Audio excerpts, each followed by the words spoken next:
Del Evangelio según San Juan. Yo soy el buen pastor. El buen pastor da su vida por las ovejas. El asalariado, en cambio, que no es el pastor y al que no pertenecen las ovejas, cuando ve venir al lobo, las abandona y huye, y el lobo las arrebata y las dispersa. Como es asalariado, no se preocupa por las ovejas. Yo soy el buen pastor. Conozco a mis ovejas, y mis ovejas me conocen a mí, como el Padre me conoce a mí, y yo conozco al Padre, y doy mi vida por las ovejas. Tengo además otras ovejas que no son de este corral, y a las que debo también conducir. Ellas oirán mi voz, y así habrá un solo rebaño y un solo pastor. El Padre me ama porque yo doy mi vida para recobrarla. Nadie me la quita, sino que la doy por mí mismo.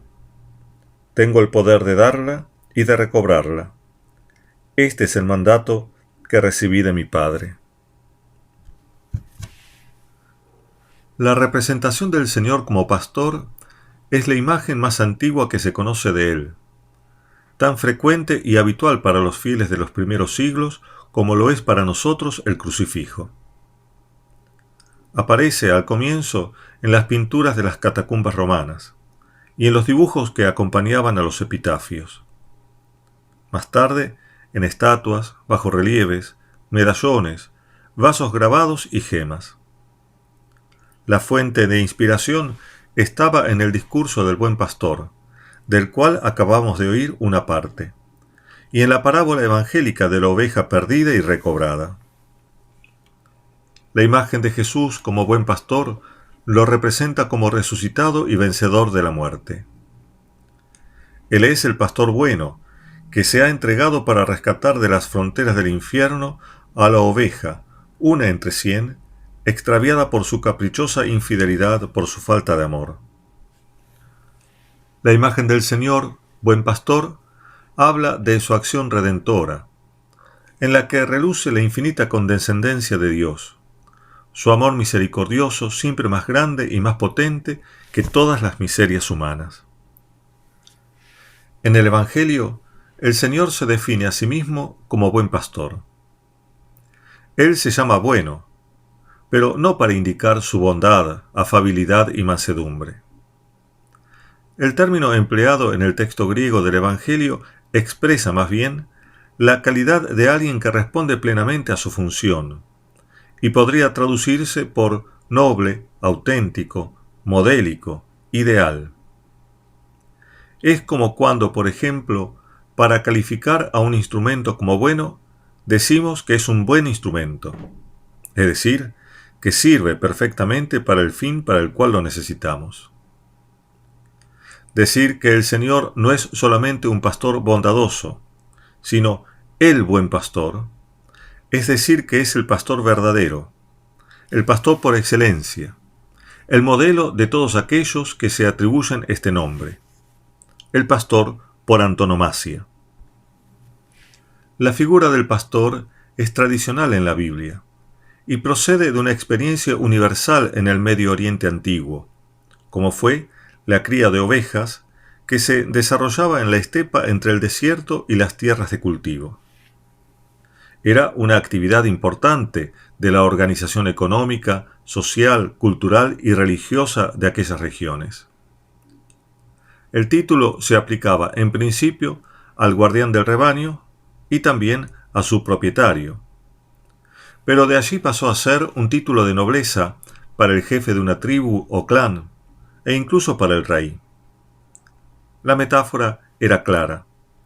Así como el pastor cuida de sus ovejas, el jefe o el rey tienen por función velar por el bienestar de sus súbditos.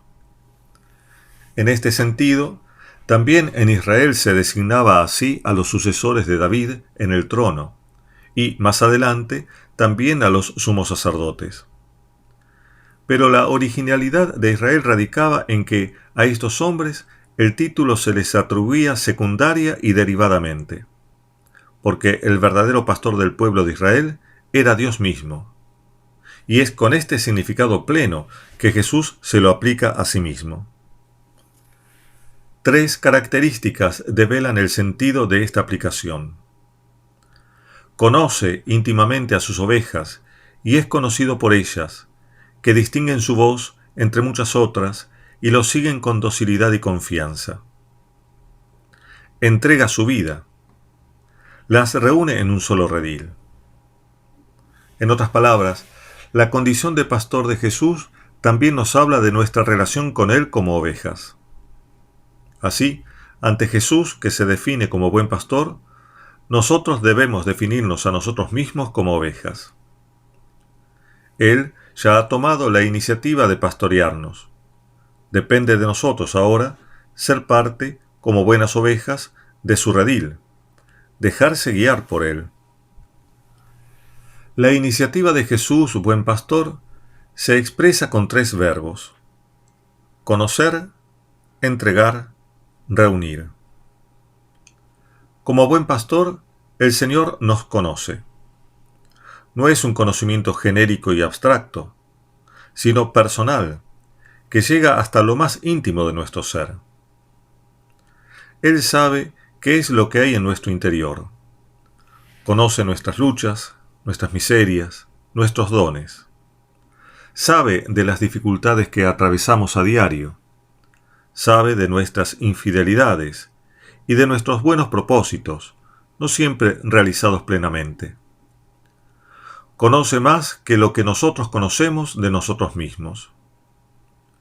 Nos conoce no con un conocimiento acusatorio, ni con una mirada escrutadora, sino con esa mirada que dirigió al joven rico del Evangelio, con la que observaba la multitud que lo seguía para escuchar sus enseñanzas sin preocuparse de proveerse de alimentos, o con la que miró a Pedro para moverlo a arrepentimiento luego de su vil traición.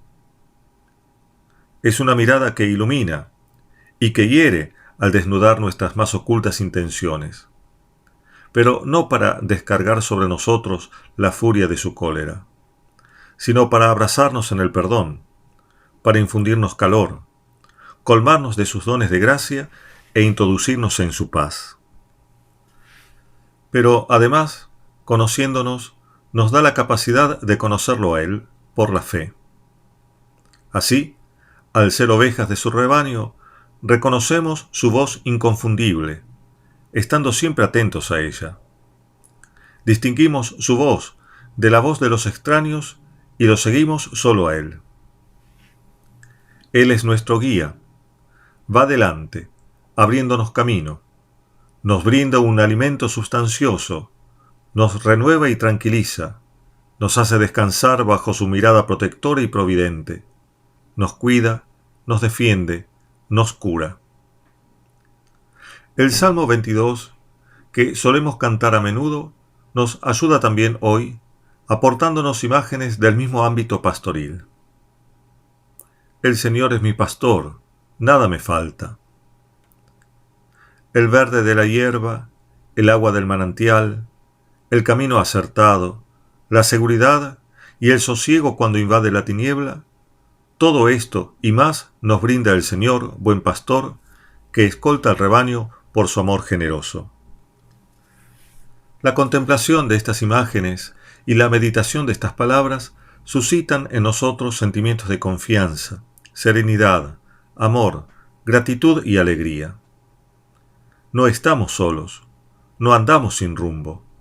Sabemos en quién apoyarnos. Podemos aspirar a la plenitud de la vida con mayúsculas. Pero, para reconocer la voz del Señor, amenazada de ser acallada por los gritos blasfemos que el mundo susurra a nuestros oídos por infinidad de medios, hay que acostumbrar nuestros oídos al silencio. Hay que aguzar el sentido para percibir la poderosa voz de Jesús, que es capaz, con una sola palabra, de calmar todo viento y tempestad. Hay que dedicar tiempo a la lectura orante de la palabra de Dios, especialmente los evangelios. No leer rápido, como para enterarse de lo que dice el texto, sino recogiendo en la fe y la caridad cada palabra para meditarla y convertirla en oración. Si frecuentamos así la palabra de Dios, podemos llegar a vivir algo de lo que experimentaron los grandes amigos de Dios, como se dice de Moisés en el libro del Éxodo. Es decir, que Dios conversaba con él cara a cara como lo hace un hombre con su amigo. Ser ovejas del rebaño del Señor exige, para conocerlo como Él nos conoce, esta lectura orante de la palabra. Pero a ella debe unirse también la preocupación por la formación, que se puede llevar a cabo leyendo, por ejemplo, el Catecismo de la Iglesia Católica o su compendio. Así, podremos profundizar en el conocimiento de la fe para pensar y sentir como buenas ovejas de nuestro buen pastor. Jesús es nuestro buen pastor también porque entrega su vida.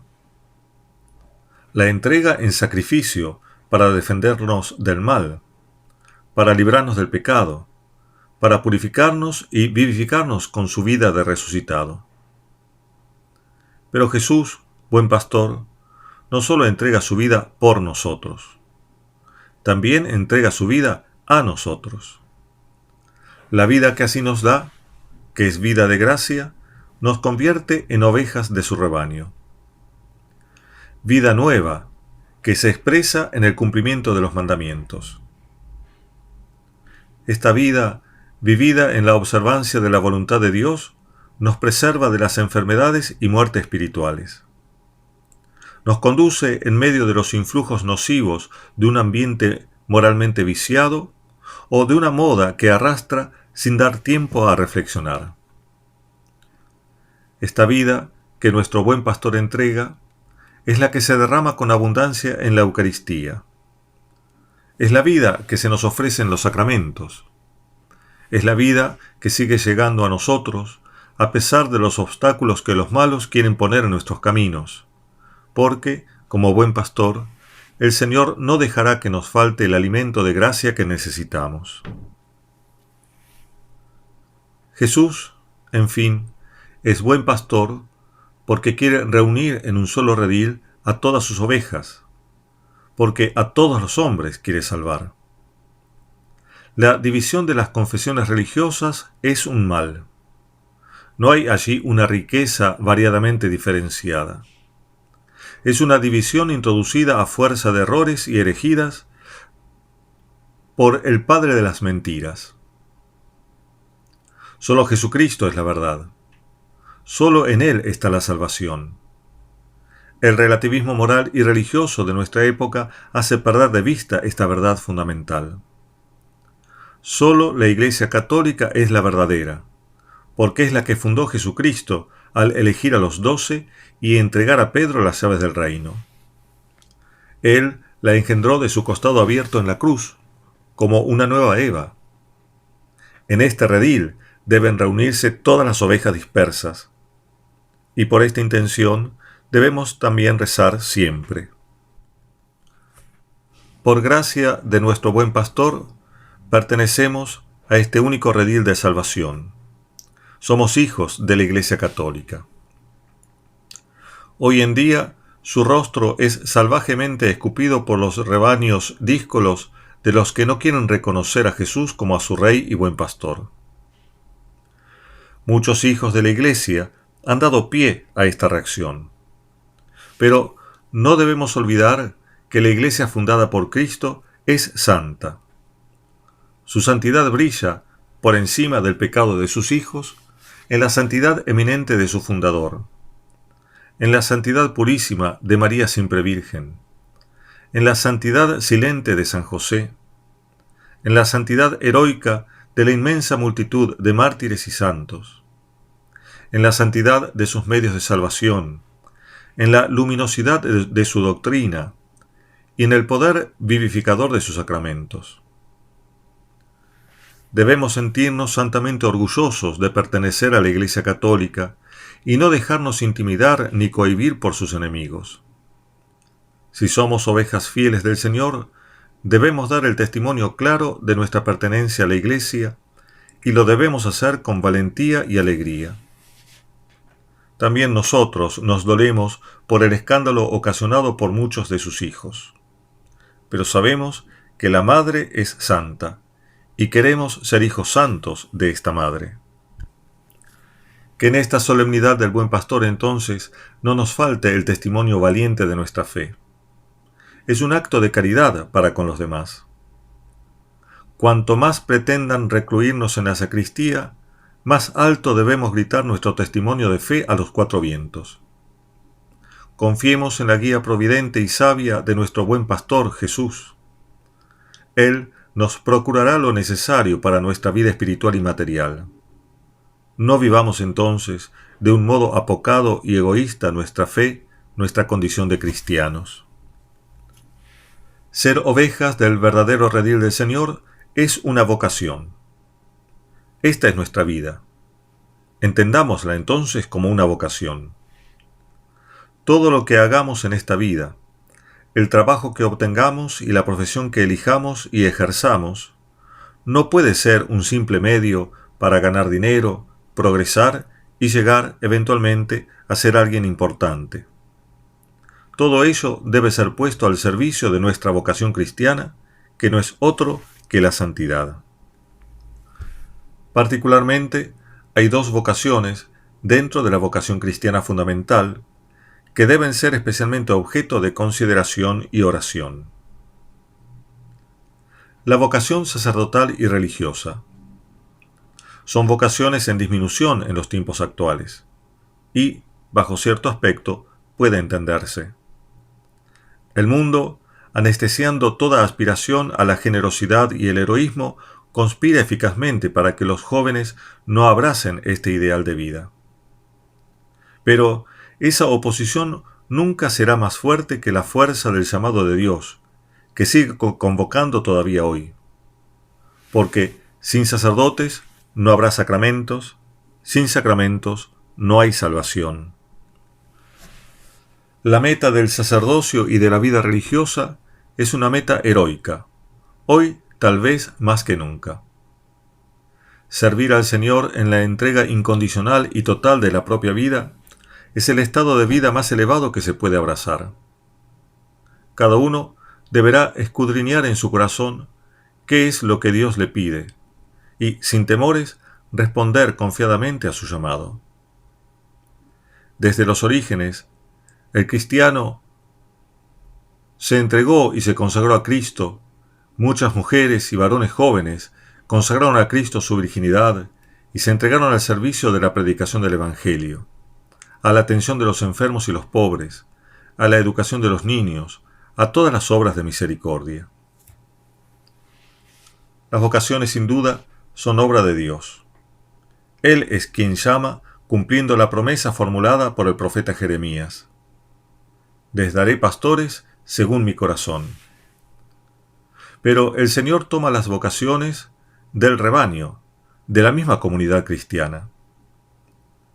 La vocación depende de Dios, pero también de la Iglesia, de nosotros, que podemos favorecer u obstaculizar la obra de Dios. Hay en esto un gran misterio, la misteriosa realidad de la conjunción entre la libertad de Dios y la libertad humana. San Agustín enseñaba: si existen buenas ovejas, habrá también buenos pastores, pues de entre las buenas ovejas salen los buenos pastores. Las vocaciones al ministerio sacerdotal surgen normalmente de las familias cristianas y de los distintos ámbitos de la vida de fe de la Iglesia.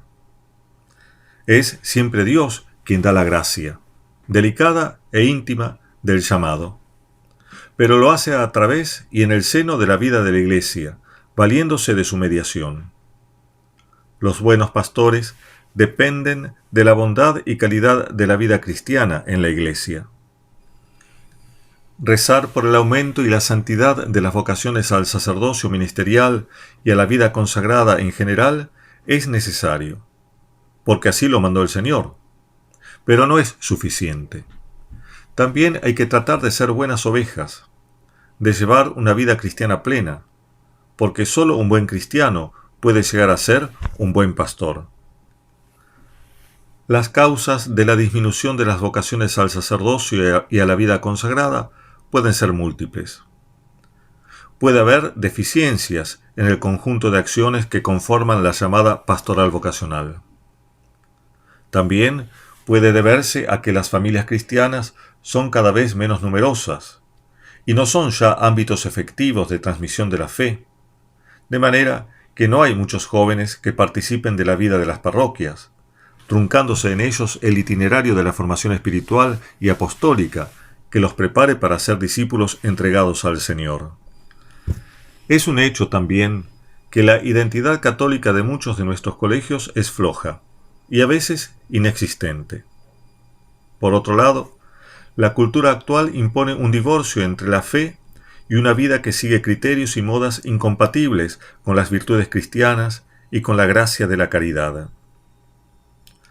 Se propone una regla de conducta copiada del mundo, y se induce a los jóvenes, erróneamente, a pensar que pueden ser cristianos viviendo como chicos y chicas comunes, siguiendo sin cuestionamientos los dictados de la moda vigente, adoptando el estilo de diversión y entretenimiento que el mundo ofrece, tendiendo a los ideales terrenales que la cultura reinante impone. El abuso de las redes sociales socava la capacidad de reflexionar, minando la actitud contemplativa necesaria para discernir la voluntad de Dios sobre nuestras vidas.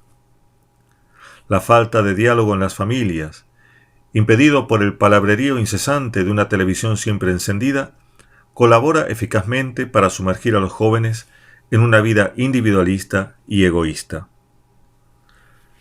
Lamentablemente, a estas causas se suma que no es frecuente escuchar decir a los jóvenes que sus modos de vida no deben plegarse a las formas que propone el mundo, que la Iglesia no puede darles más de lo mismo que consumen en el mundo, sino que deben adoptar, por fidelidad a la fe que profesan, con generosidad decidida y heroica, todo lo que conlleva la propia identidad de católicos, y renunciar a todo lo que los aparte de esa identidad, aunque se sientan extraños en sus propios lugares. El remedio para estas desdichadas circunstancias no provendrá de planes pastorales elaborados en un escritorio, sino de una seria renovación de la vida cristiana, del compromiso alegre y decidido por vivir auténticamente, asumiendo todas las exigencias de la fe, esa fe que recibimos en el bautismo. La otra vocación, seriamente sometida hoy a una durísima prueba, es la matrimonial. Sin matrimonios auténticos no hay familia. Si no hay familia, no hay sociedad auténtica. Sin sociedad auténtica, estamos condenados a vivir como desterrados en la propia patria.